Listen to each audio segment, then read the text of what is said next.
Honeymoon ട്രിപ്പായിരിക്കും അല്ലേ?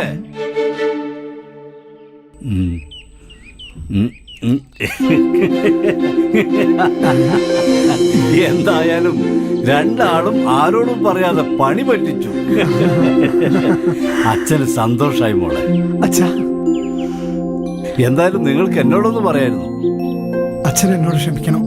ഞാൻ ചെയ്തത് തെറ്റാണെന്നറിയാം. മോനെ, നീ ചെയ്തതാണ് ശരി. ഇനി കുത്തുവാക്കുകൾ കേൾക്കാതെ മനസമാധാനത്തോടെ ജീവിക്കാലോ.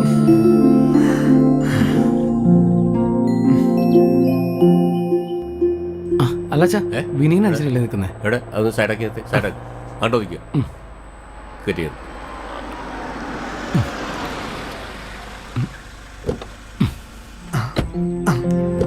ആ രണ്ടാളല്ലോ.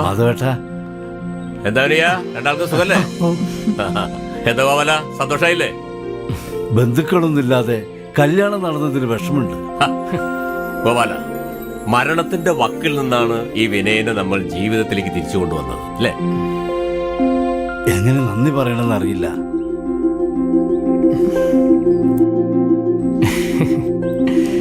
ഇതിനിപ്പോ നന്ദി പറയേണ്ട ആവശ്യമൊന്നുമില്ല. ഗോപാല, ഇതൊക്കെ ഒരു വിധിയാണ്.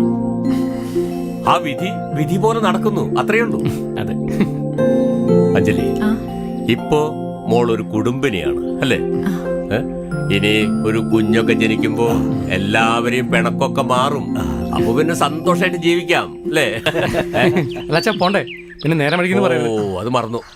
അപ്പൊ പിന്നെ അമ്മായപ്പനും മരുമകനും മക്കൾ കൂടി സംസാരിച്ചോണ്ട് നിൽക്ക്. അല്ല, സംസാരിക്കാൻ കുറെ കാണുമല്ലോ. എനിക്ക് അത്യാവശ്യമായിട്ട് പോകേണ്ടതുണ്ട്. അഞ്ജലിയും കൂട്ടി വരണം. വരുന്നുണ്ടേ. ഒന്നൊരുക്ക് നടന്നു. എനിക്കെന്താ പണി? കയറുവണ്ടിയില്ലേ? എനിക്ക് അവസരം ഒന്നും കിട്ടുന്നില്ലല്ലോ.